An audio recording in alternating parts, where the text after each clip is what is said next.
War is inevitable. Humans were created to be able to withstand only so much anger, hurt, and despair. The United States was not in plan to join in the Second World War, but the unforgettable blow that was directed at Pearl Harbor by the Japanese was the final wave that broke the dam. The East awoke a sleeping lion that would not be tamed.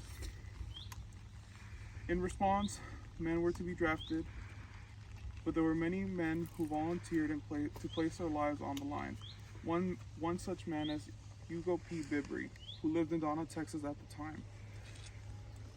His older brother John Henry and his brother Grady joined in the military in 1940 while Hugo stayed behind to help out his parents. The middle child of 5, he had grown accustomed to his family way of life.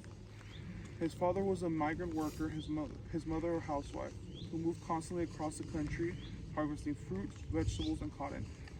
Hugo was born in Blount County, Alabama in 1917, and learned to work alongside his father out in the fields laboring under the sun. His parents had up to a 5th grade education, and Hugo's highest educational level was the 7th grade. This was common during the time in history for family living through the Great Depression and trying to find the means to survive with 5 children and an incomplete education. Hugo's parents were very limited to the occupational choices. When Hugo was 23, his family was living in Donna, Texas, and only he and his father were the family members who were working as laborers for the Donna Irrigation District, which helped to irrigate farmland. Hugo was less than impressed with the Lone Star State and moved to Tennessee on his own for a short time, but returned a few months later and worked as a gas station attendant. 5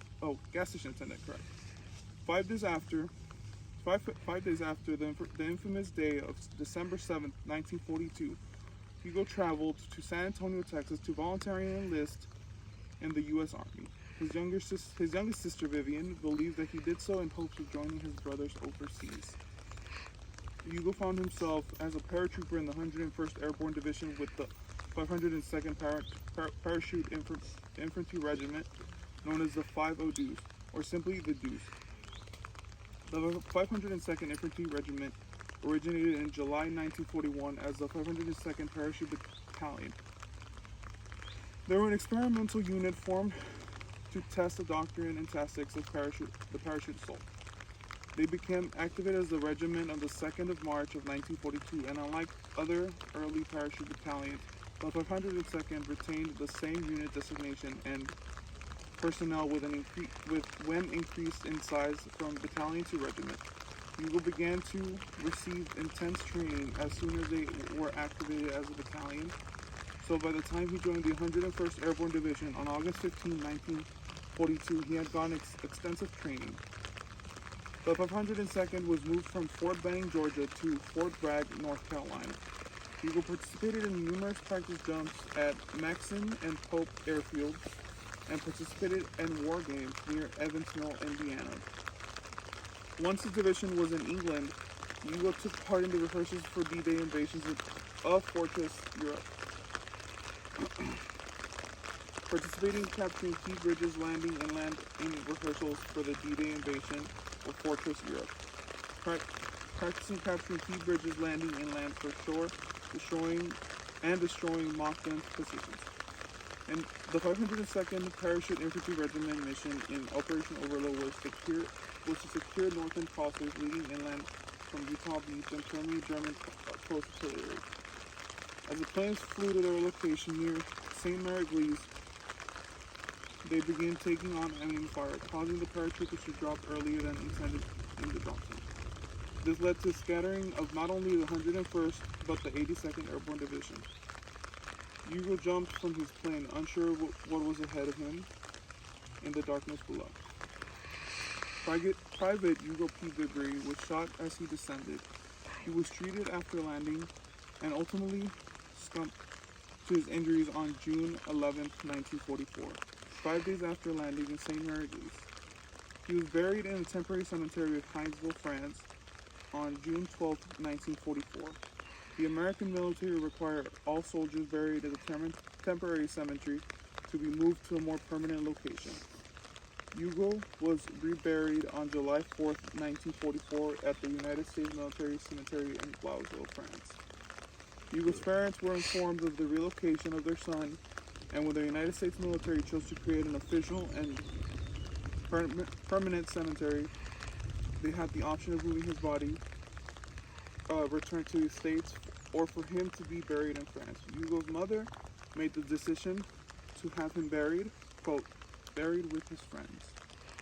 Hugo was disinterred for the final time on December 12, 1948, and reinterred at the American Military Cemetery in Saint Laurent, France on February 19, 1949.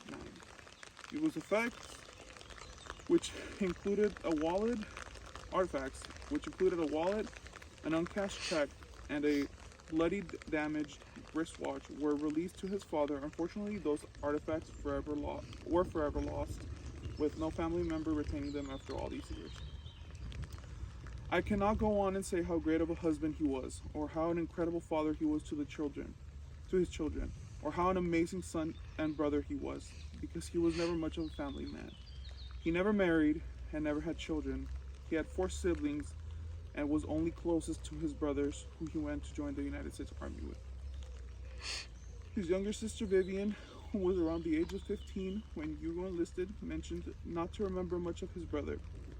It made me think of what they may have thought about those last moments of his life. What if he had the regret of not being there for his family? What if he felt guilty for setting his family aside?